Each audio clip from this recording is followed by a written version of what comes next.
All right. Well, our next speaker is my partner, Ryan Conlon. He's going to be explaining to us what has happened with the City of Sudbury case, which has been through a lot of litigation up to the Supreme Court of Canada and then beyond. With the net result, you won, right? You won the case. But, so anyway, here he is.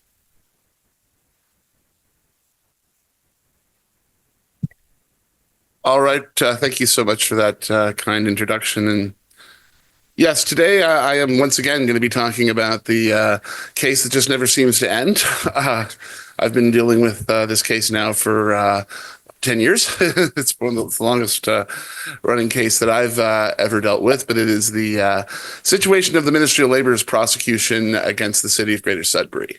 The issue that I'm going to talk about today is what this case tells us if we are an owner who's contracting out to a third party to perform a construction project. For once, I actually have some good news from the courts.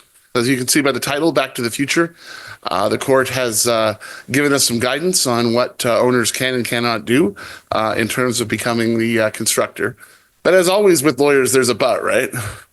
And the but is that next Friday, actually at this exact moment next Friday, I will be arguing at the Court of Appeal the question as to whether or not the Ministry of Labor can appeal this case yet again. It is now the second time this case is at the Court of Appeal, and basically the ministry has to convince the court that there's a question of law that's of widespread public importance, and we will be opposing that motion on the grounds that what really the ministry is trying to do is relitigate the case on the factual basis as opposed to purely a question of law. What the Court of Appeal is going to do is highly discretionary, and who knows, but there is some chance I'll be back here next year telling you what the three wise souls of the Court of Appeal have said about it. But for now, let's operate with the assumptions of the law is going to stay the way it is. I certainly hope so. Some of the terms I'm just going to throw out here is owner. That's a term that's in the health and safety legislation. It's very broadly defined, including basically anybody who occupies land, whether you're a tenant, whether you're the actual owner of it.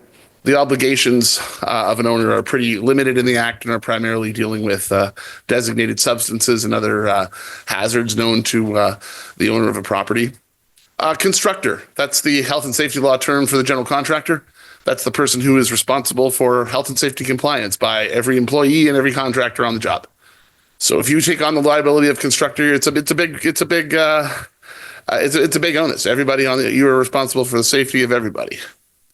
And of course, there's the OHSA definition of employer, which alters the common law definition of employer. Ordinarily, under the law, you're the employer of someone you hire, right?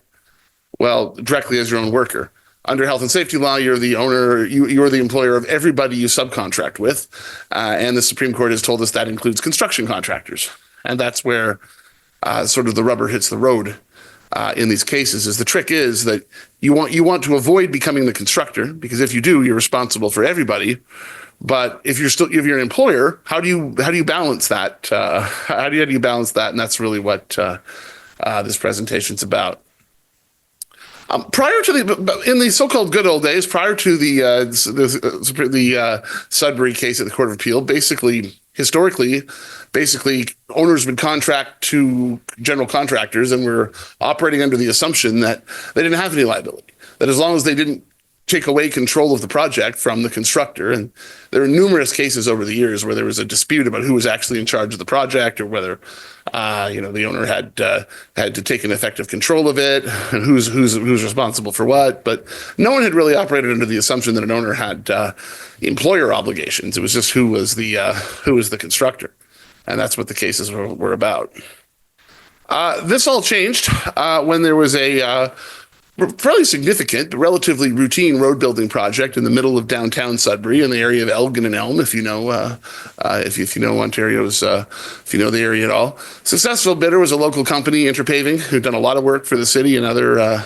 It's one of the bigger players in Northern Ontario. I mean, one of the reality is of being in places like Sudbury is there's not like a huge swath of road builders, right? I mean, there's a handful of folks that had done it.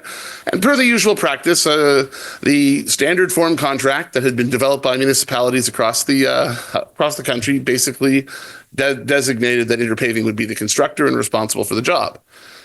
The city employed quality control inspectors. These are unionized employees of the city that were whose stated purpose was to ensure that the city was getting what it paid for, that the job was proceeding on time, its inspectors would agree to change orders, which are routine in construction projects, would approve timelines and schedules, but we're not in any way, shape, or form responsible for the actual frontline construction work. They are not much different than you yourself if you're doing a home renovation, interacting with the contractor to make sure things get done on time, and things like that.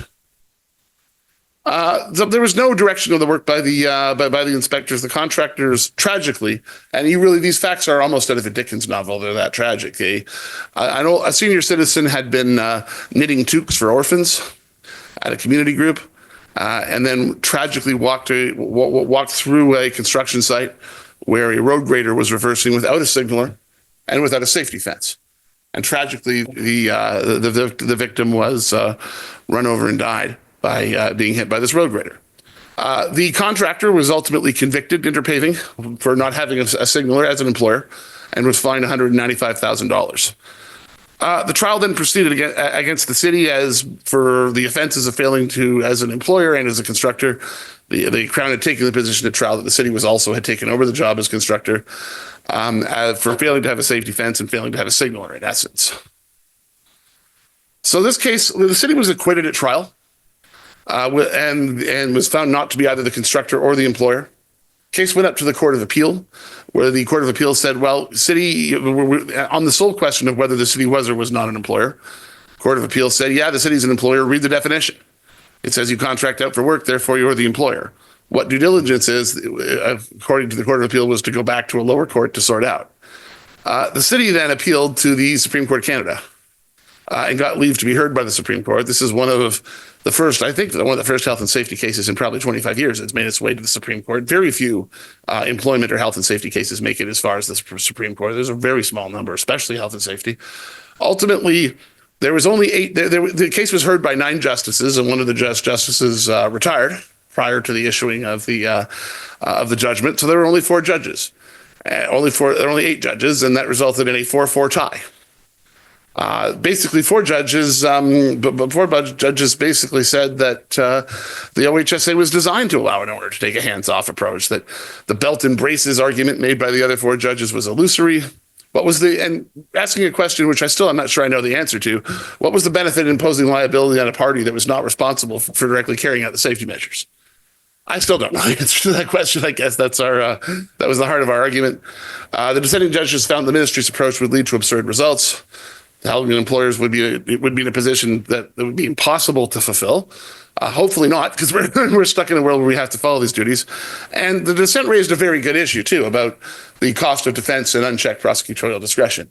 As basically one of the judges pointed out in oral argument, that many employers charged by the ministry are just going to be forced to plead guilty, because how many entities can afford to fight the Ministry of Labor through 6 different appeals and the cost of a trial? So there is some concern that employers are just going to just find that pleading guilty is the way out. However, the ultimate result of the decision is that the Supreme Court has said that the upheld the Court of Appeal's finding that the City of Sudbury and all other owners in Ontario are employers within the meaning of the Health and Safety Act.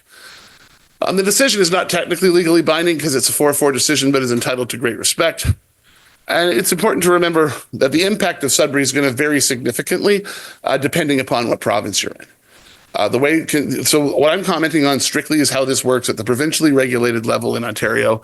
Every province sets out contracting under health and safety law differently, but this is the law as it stands currently in Ontario.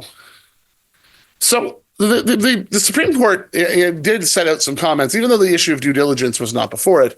It did set out some comments as to what a court ought to consider when determining whether an owner has been duly diligent in the circumstances where they've contracted out to a constructor. The court said, take into account the owner's degree of knowledge, skill, experience, and gravity of the likelihood of harm. That means basically the court's saying part of due diligence may very well be that I'm not in the road building business, so I'm going to hire someone who is. That makes sense. The owner's degree of control over the workplace or the workers on it. I mean, obviously, at this point, I think what the court's saying is, what level of control has the employer properly contracted out to a constructor? And I'd like to think in most circumstances that where the owner has properly contracted out to a constructor, that will be considered an element of due diligence. Whether the owner has to overcome its own lack of skill, knowledge, or expertise, that's probably going to be, I think in most cases, that's going to be an element of why an owner's contracted out that work.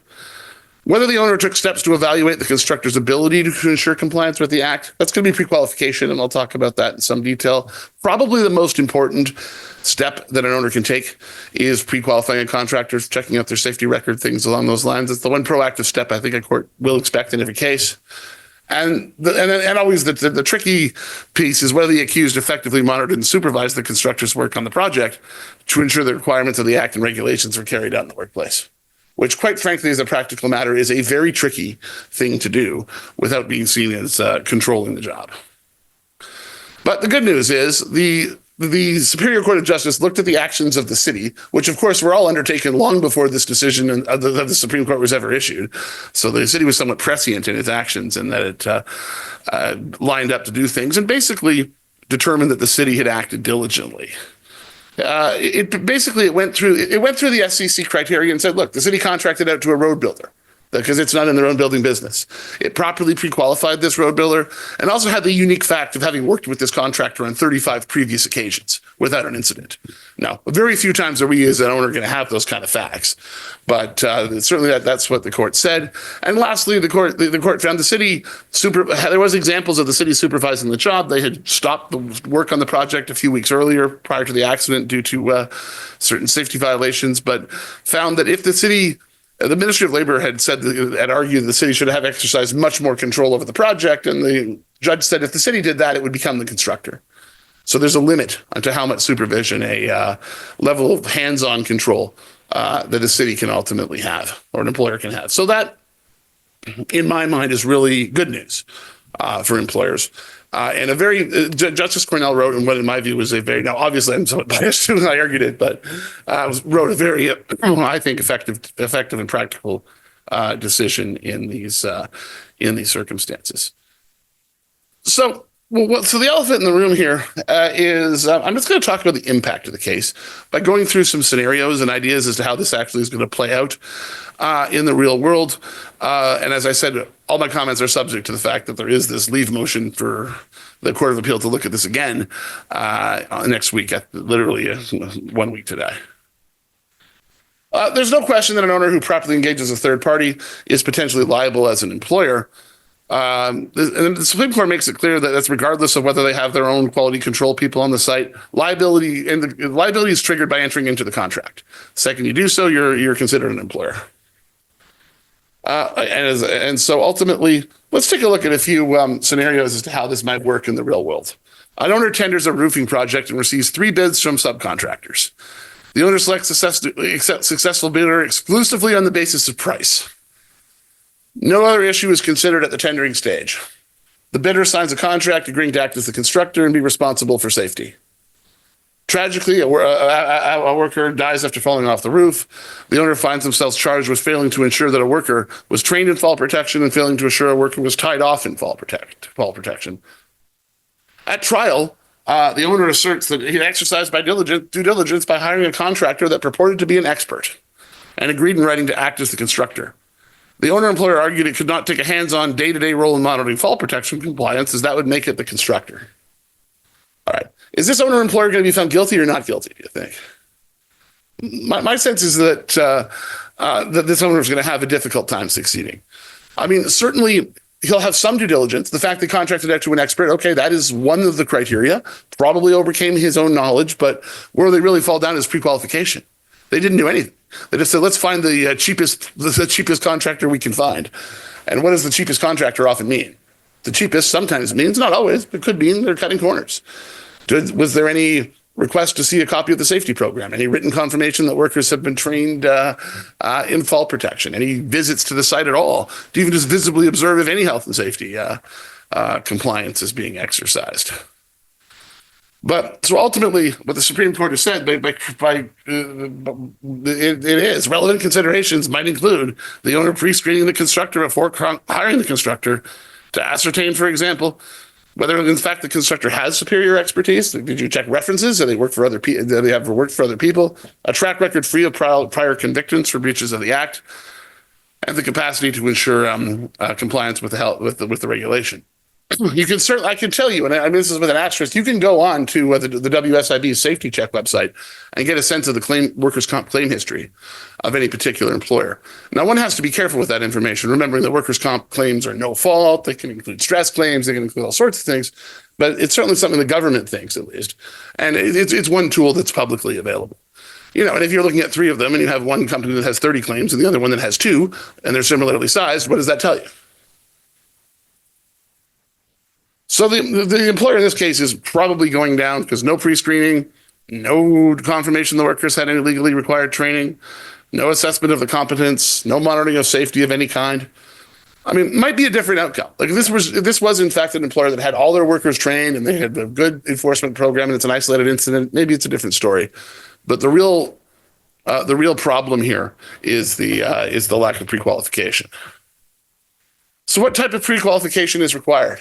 I think you want to see copies of safety policies and programs, written confirmation that those programs exist. If there is an external safety standards, they may be that people may be assessed by CORE is one example, ISO, things like that. That's usually only for larger contractors. Does an employer's WSIB record? Yes, it matters. You should ask if there's prior convictions under the Workplace Safety and Insurance Act or the Occupational Health and Safety Act.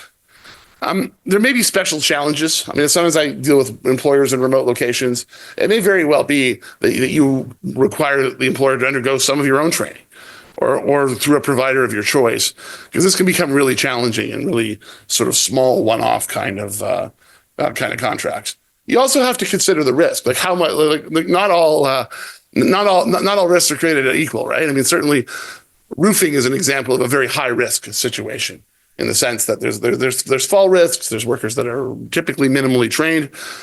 Maybe someone coming in to do a little bit of painting, probably less risky, right? I mean, there's still ladders and such, but you got to assess what level of risk you're dealing with.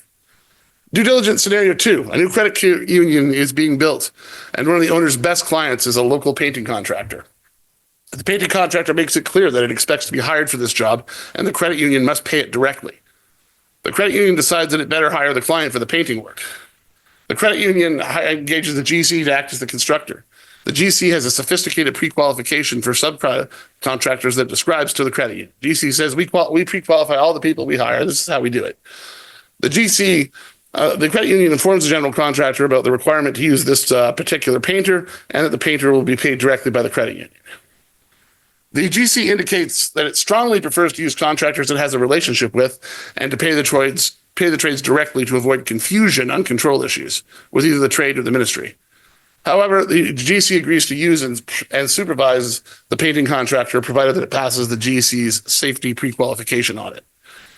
A worker for the painting contractor is injured, and the credit union faces various charges under the OHSA as the employer and the constructor.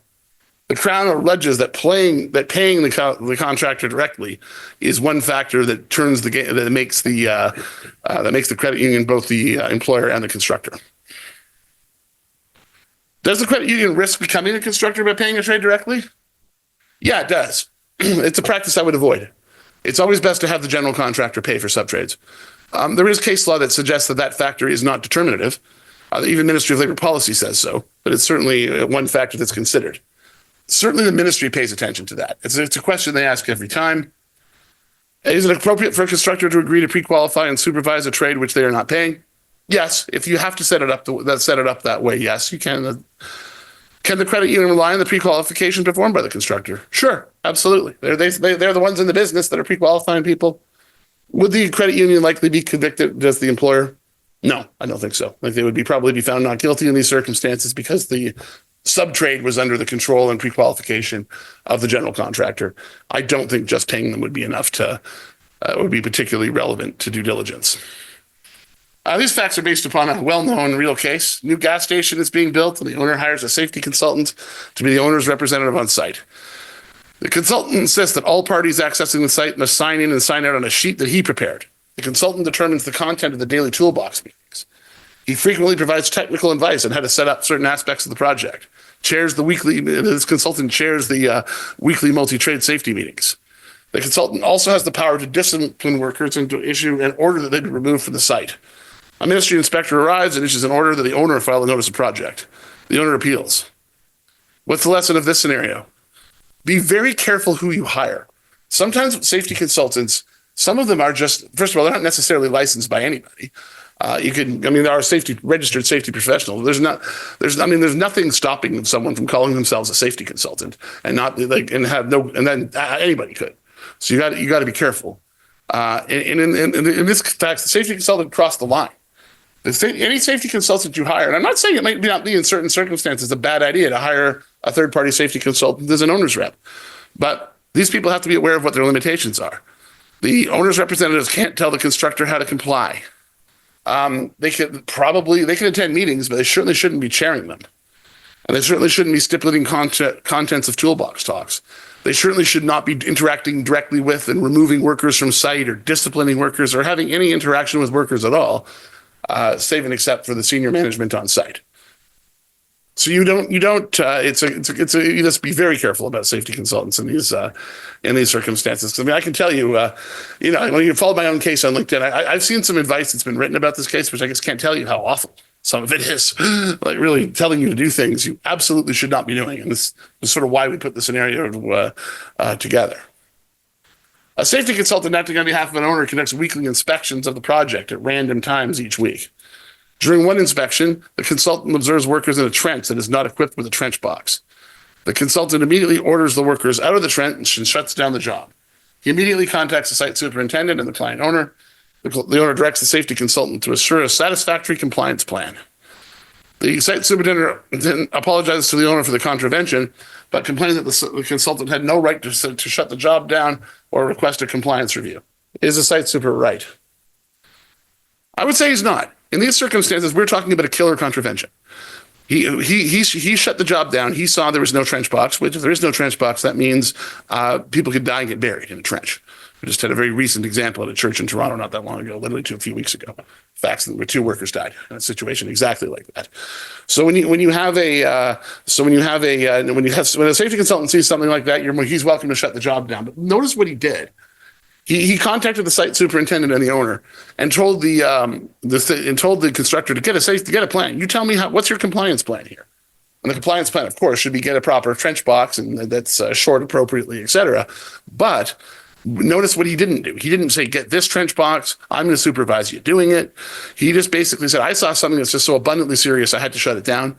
And that happened on the Sudbury project. Sadly, 2 weeks before Sudbury accident, there was an intersection with no police there, as required by the Health and Safety Act. That when there's traffic going through a lit intersection on a construction project, the city saw that, and the city's rep shut it down.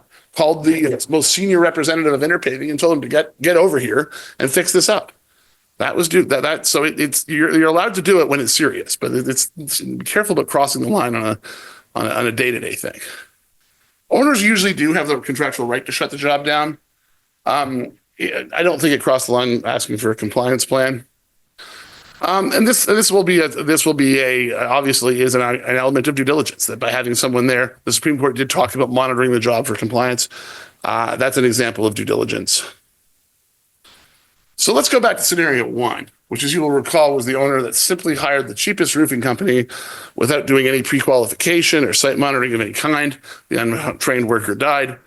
The director of the owner employer was interviewed by an inspector and was not cautioned, didn't read his rights. The director told the inspector he didn't understand why he was even part of the investigation. He showed the inspector a contract with the roofing company where they agreed to be responsible for safety compliance. The director told the inspector that the contract was bulletproof. I think the Ministry of Labor would take that. Say, well, I have this piece of paper. That's all good for health and safety. The director told the inspector that his company was not in the roofing business. It was not his problem that the company he hired turned out to be a terrible contractor. The inspector asked whether changes in health and safety laws are ever discussed at board meetings. The director responded that the company has a safety department and the board discusses business and financial issues. The director is charged and convicted in relation to the fall protection incident and is fined $100,000. plus the applicable Vistum fine surcharge. How could this conviction have been avoided? Well, one, we could keep our mouth shut. That would be a start. But the bottom line is this individual is a director under the OHSA is not confined to the Business Corporations Act definition of that term. It's basically anyone in a senior position. The other thing that should be known about directors is the maximum fine against a director is $1.5 million.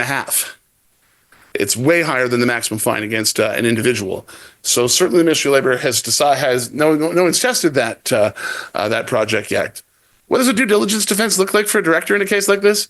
Well, what I'd like to be seeing is, is there a procurement policy in place? Has that procurement policy ever been reviewed by the board? Is there an understanding of the law? We had a director that, first of all, didn't understand the law at all, that literally took the position that I signed a contract. Well, that knowledge of law is the first element of due diligence. So do we have an understanding that our procurement has to include a health and safety side? How do we exercise it? And if those things are in place, that's a strong defense for a director. A director is not expected to have a frontline role in most cases. A director, that depends on the subject, particularly when you have a large organization. But what you do want to have is a paper trail that shows that officers and directors have considered health and safety issues, that they've considered the specific aspect of due diligence for subcontractors, both construction and not, and how it's dealt with. It also should be noted that senior officers play an important role in criminal negligence cases. In those cases, if there's negligence by a senior officer, that often will result in a conviction under the Bill C-45 provisions. All right, last topic I wanted to discuss is contract language. We are not commercial lawyers. There are law firms out there that do nothing but draft construction contracts, but we certainly do have some comments on the safety aspects of it. You want to make it clear in your contract language that the owner will comply with the directions of the constructor with respect to health and safety matters. And what I mean by that is, if you have your own quality control people on the site, you want to make clear that they are under the supervision of the constructor. You're also going to want, important is indemnification language, where the constructor agrees to indemnify the owner, its agents, and directors against the consequences of all safety infractions, including the payment of legal fees and disbursements on a full indemnity basis. That language is there, so if you do get charged by the Ministry of Labor and do get to go to trial and fine, you can at least try to get indemnity from the constructor. I'm often asked if that kind of language is actually enforceable. It is. I mean, it's a commercial term, and it may seem sort of counterintuitive. But remember, this is you're dealing with the world of commercial law and civil court, not regulatory law. So you should have that language in place, but bearing in mind that, like any other court judgment, it's one thing of getting a judgment. The other thing is trying to enforce it, right? You actually have to be able to collect, even if you were successful. You want to have specific language outlining the rights and limitations of any owner's representative. You want to basically say that, this is our representative, this is what they will do, this is what they won't do, and that this is when they will be accessing the site, and this is for what purpose. That kind of language is not standard in the CCDC kind of, which is the standard construction contracts. So this is something, the kind of thing that's well worth, as Robert was alluding to, it's well worth a few $100s to get your translation. Well, it's well worth a few $100s to get this kind of language in your construction contract. You want a specific language that concerns that representations made as part of the pre-qualification process has been carried out. Like if the constructor says we pre-qualified these people, they have to confirm they've done it. You want specific language confirming the obligation that any field visit report from the Ministry of Labor, which is if you ever got an order from them, that's like the document they leave. All copies of that will be given to the owner's representative. You have the right to receive any copy of documents given to the ministry. So, for example, if there's an accident report the ministry compels production of, you want to have the contractual right to get every single thing that's been handed over to a regulator. And you also have language confirming the owner will not interfere with the constructor's obligation and power to control the project. Last comment on contractual language before I close is I still think it's important to have language that does confirm the right of an owner to fire a constructor, to stop the job from happening, to remove workers from the site if in certain circumstances.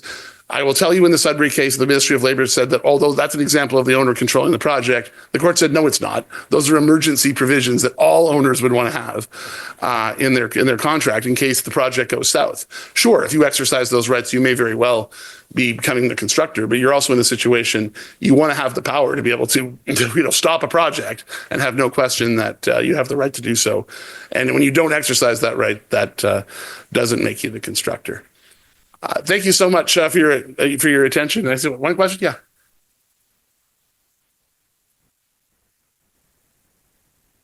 Yeah, that's right. He makes an excellent point. Maybe I should add that in terms of the identity of a constructor, if you have multiple contractors that in the same time or space, constructor status is always going to revert to the owner in those circumstances. Yeah, again, I thank you for sharing that, and I can't, in the interest of time, I can't repeat it all. But bottom line, you're emphasizing that following advice by having all the protocols in place prevents liability even when tragedy occurs. Thank you so much. Thank you, Ryan. We're now going to take our morning break. So 15